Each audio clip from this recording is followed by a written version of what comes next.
السلام عليكم ورحمة الله حضرة أمير المؤمنين. وعليكم السلام. سؤالي هو: كيف يمكن لنا أن نحب الآخرين المختلفين عنا عقائديا وأن نواسيهم بدون أن يدخلنا شيء من النفاق؟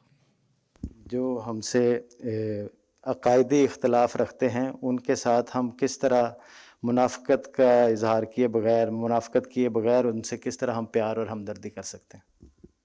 آپ کے تعلقات ہیں بہت سارے، کیا آپ کے سارے رشتہ دار احمدی ہیں؟ نہیں. جب اچھا، جب رشتہ دار احمدی نہیں ہیں ان سے آپ نے تعلق رکھا ہوا ہے؟ سوال ہے کہ مجبور ہیں، اس لیے اللہ تعالیٰ نے رحمی رشتوں کے ساتھ تعلق رکھنے کے لیے کہا ہے. کہیں یہ نہیں فرمایا کہ جو رحمی رشتے تمہارے مذہب کے ہیں، ہم مذہب ہیں، ان سے تعلق رکھو، اور جو رحمی رشتے ہم مذہب نہیں ہیں ان سے نہ رکھو. ماں باپ کے بارے میں بھی کہا کہ اگر تمہارے سے وہ اختلاف کرتے ہیں تو ان کا اختلاف اپنی جگہ، اس سے کہو جہاں تک اللہ تعالیٰ کے دین کا معاملہ ہے میں تمہاری بات نہیں مانتا، لیکن باقی معاملات میں ان کو اف نہ کہو، ان کی خدمت کرو. ٹھیک ہے؟ تو اللہ تعالیٰ نے تو سبق دے دیا کہ منافقت کے بغیر اپنے تعلقات کو نبھاؤ. دل میں کیوں منافقت پیدا ہو انسان کے؟ ہم ایک طرف کہتے ہیں کہ ہم نے ہر ایک سے محبت کرنی ہے اور ہمدردی ہمارے دل میں ہونی چاہیے، انسانیت کے لیے ہمدردی ہونی چاہیے. حضرت صلی اللہ علیہ وسلم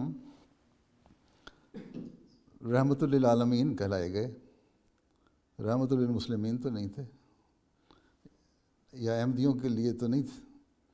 جب عالمین ہے اور اللہ تعالیٰ رحمان اور رحیم ہے تو اس کا مطلب ہے کہ یہ جو اللہ تعالیٰ کی صفت ہے اور حضرت صلی اللہ علیہ وسلم کا جو مقام ہے اور جو صفت اللہ تعالیٰ نے آپ کو عطا فرمائی ہے، اس کا اظہار ہر مومن سے ہونا چاہیے. تو منافقت کا تو سوال ہی نہیں، منافقت تو ایک بہت بری چیز ہے. ہاں، اگر کوئی غلط بات دیکھیں تو جس طرح قرآن کریم نے کہا کہ ماں باپ کو بھی کہہ دو کہ اس بارے میں تمہاری تائید نہیں کر سکتا. ہاں، میرے ماں باپ کی حیثیت سے، رشتہ داری نبھانے کی حیثیت سے تمہاری خدمت کرتا ہوں. اب دوست کو کہہ سکتے ہیں تمہارے دوست کے حیثیت سے تمہاری میں خدمت کروں گا.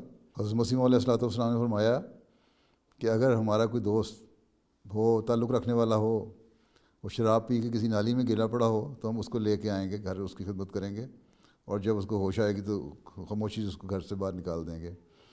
تو یہ منافقت نہیں ہے، یہ انسانیت کی خدمت ہے جو ہمارا مقصد ہے. تو ہمیشہ یاد رکھیں کہ ایک مومن کا فرض یہ ہے کہ وہ انسانیت کی قدروں کو پہچاننے والا ہو. جب آپ انسانیت کی قدروں کو پہچانیں گے تو آپ میں منافقت نہیں ہوگی، آپ سچے دل سے انسان کی خدمت کر رہے ہوں گے. لیکن جہاں مذہب کا معاملہ آئے گا وہاں بغیر کسی لگی لپٹی کے، بغیر کسی منافقت کے، بغیر کسی مداحنت کے اس کو کہہ دیں گے کہ یہ میرے دین کا معاملہ ہے، اس میں تمہاری بات نہیں مان سکتا. ٹھیک ہے؟ اس لیے یہ آپ کا سوال ہی غلط ہے کہ ہم کس طرح کر سکتے ہیں. ہمارا تو مقصد ہی انسانیت کی خدمت ہے. ایک طرف ہم کہتے ہیں ہم انسانیت کی خدمت کرنے والے ہیں، ایک طرف کہتے ہیں ہم منافقت کس طرح دور کریں. کیوں منافقت پیدا ہو دل میں؟ منافق تو بہت بڑی، سب سے بڑی برائی ہے. منافقت تو آگ کے گڑھے میں گرنے والے لوگوں میں سے ہے. کس طرح ہم منافقت کر سکتے ہیں؟ یہ منافقت نہیں ہے کہ ہمارا دین کچھ اور ہے اور ہم اس سے ہنس کے باتیں کر رہے ہیں. اگر ہم ہنس کے بات کر رہے ہیں تو ایک انسان سمجھتے ہوئے باتیں کر رہے ہیں.